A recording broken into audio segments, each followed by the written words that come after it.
कोणाचाही बाप येऊ द्या, ते मॅटर मी दबू देत नाही.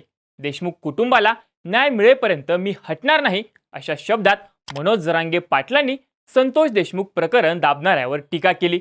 खरं विधानसभा निवडणुकीनंतर ही पहिलीच वेळ असेल जेव्हा मराठा आंदोलक मनोज जरांगे पाटील एवढे आक्रमक झालेत. त्यांनी आतापर्यंत 2 वेळेस मस्साजोगला भेट देऊन देशमुख कुटुंबियांचं सांत्वन केलंय.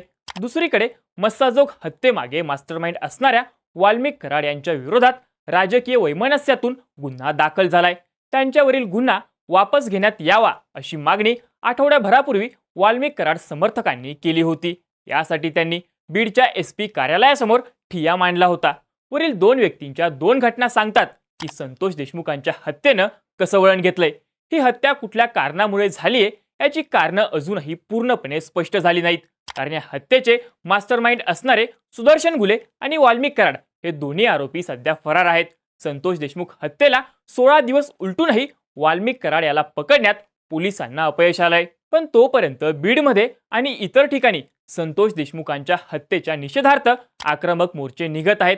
हे मोर्चे बहुतेक करून ठिकठिकाणच्या मराठा समाजाकडून निघत आहे. या प्रकरणाला अनपेक्षितपणे म्हणा किंवा दुर्दैवाने म्हणा, मराठा ओबीसी अशा संघर्षाचं रूप आलंय. यातून बीडमध्ये मराठा आणि ओबीसी संघर्षाचा पार्ट 3 खेळला जातोय का, असा प्रश्न विचारला जातोय.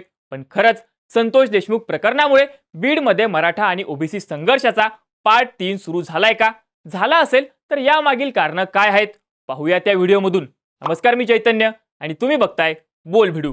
खरं तर विधानसभा निवडणुकीच्या निकालात ही गोष्ट स्पष्ट झाली होती की मराठा आणि ओबीसी समाजाने महायुतीला एकतर्फी कौल दिला आहे. CSDSच्या आकडेवारीचा आधार घ्यायचा झाल्यास एकूण 60% ओबीसी आणि 54% मराठा समाजाने महायुतीला मतं दिली होती.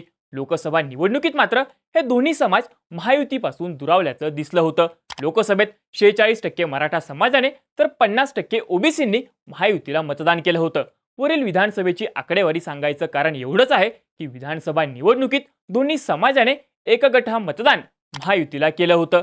जर दोन्ही समाजात मोठ्या प्रमाणात दरी असती तर ती मतदानातून आपल्याला दिसली असती, जसं लोकसभेत घडून आलं होतं. पण विधानसभेत हा फरक मिटलेला दिसला. त्यामुळे मराठा विरुद्ध ओबीसी संघर्षाला ब्रेक मिळाला आहे असं बोललं गेलं.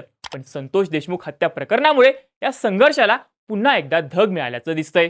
मनोज जरांगे पाटलांच्या मराठा आंदोलनामुळे मराठा आणि ओबीसी संघर्षाचा पहिला पाठ जालना जिल्ह्यातील अंतरवली सराटी इथं निर्माण झाला.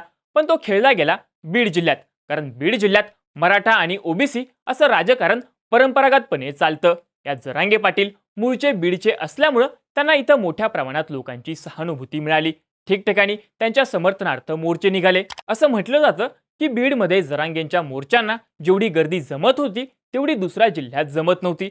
पण जरांगेंच्या ओबीसी मधून आरक्षणाच्या मागणीने ओबीसी समाज जरांगे पाटलांवर नाराज झाला. आपल्या हक्काचं आरक्षण जरांगे पाटील हिरावू इच्छितात असा समज ओबीसीमध्ये निर्माण झाला. यात छगन भुजबळ यांच्यासारख्या ओबीसी नेत्यांनी उघडपणे जरांगे पाटलांना विरोध केला, ज्यातून मराठा विरुद्ध ओबीसी वादाची पहिली ठिणगी पडली. त्याचे पडसाद लोकसभा निवडणुकीत उमटले. जरांगे पाटलांच्या प्रभाव क्षेत्रात म्हणजे मराठवाड्यात महायुतीचा धुव्वा उडाला.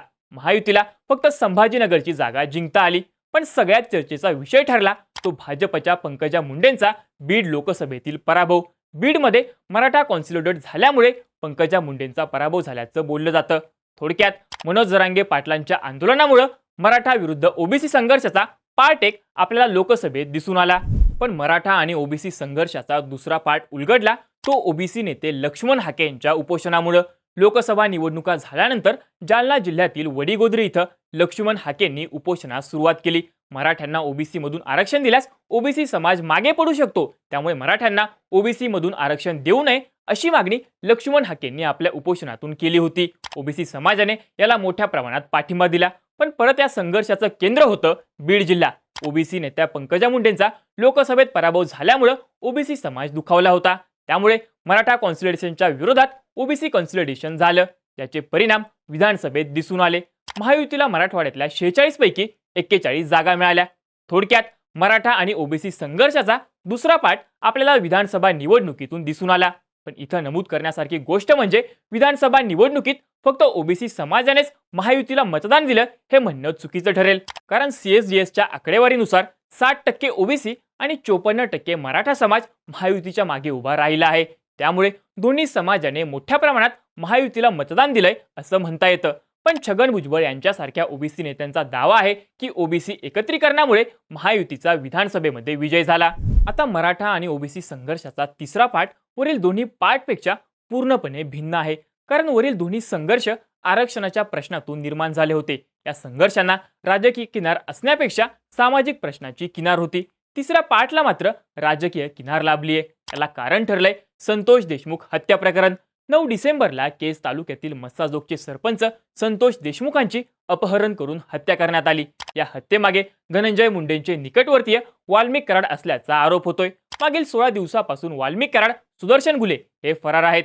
आपल्या जवळच्या माणसाला वाचवण्यासाठी धनंजय मुंडे प्रयत्न करत असल्याचा सुद्धा आरोप मुंडेंवर होतोय. आता हत्येचं कारण अजून स्पष्ट झालं नसलं तरी धनंजय मुंडे आणि वाल्मिक कराड ओबीसी समाजातून येत असल्यामुळे या प्रकरणाने साहजिकच जातीय वळण घेतलंय.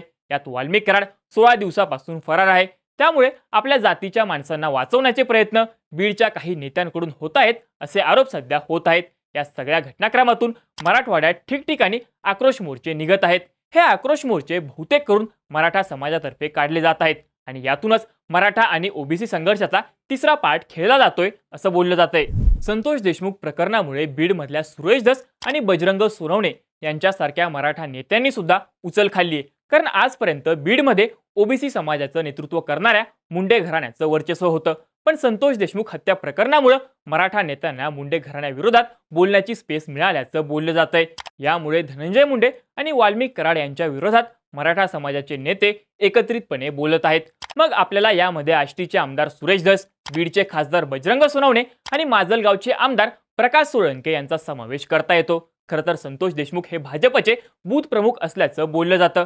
पण आरोपींना पकडण्यात पोलिसांना आलेलं अपयश आणि बीडमध्ये आधीपासूनच असलेल्या सुप्त जातीय संघर्षामुळे याला जातीय किनार कधी मिळाली हे कळून आलं नसल्याचं बोललं जातंय. आता पोलिसांनी जर लवकरात लवकर आरोपींना पकडलं नाही तर हा जातीय संघर्ष अधिकाधिक तीव्र होऊ शकतो असं बीडचे स्थानिक पत्रकार सांगतात. हे वातावरण असंच जर राहिलं तर आगामी वर्षभरात होणाऱ्या स्थानिक स्वराज्य संस्थांच्या निवडणुकांमध्ये याचे तीव्र पडसाद उमटू शकतात. थोडक्यात सांगायचं तर विधानसभा निवडणुकीनंतर मिटलेल्या मराठा आणि ओबीसी संघर्षाला संतोष देशमुख प्रकरणाने धार दिल्याचं बोललं जाऊ लागलंय. तुम्हाला एकंदरीत या प्रकरणाबद्दल काय वाटतं?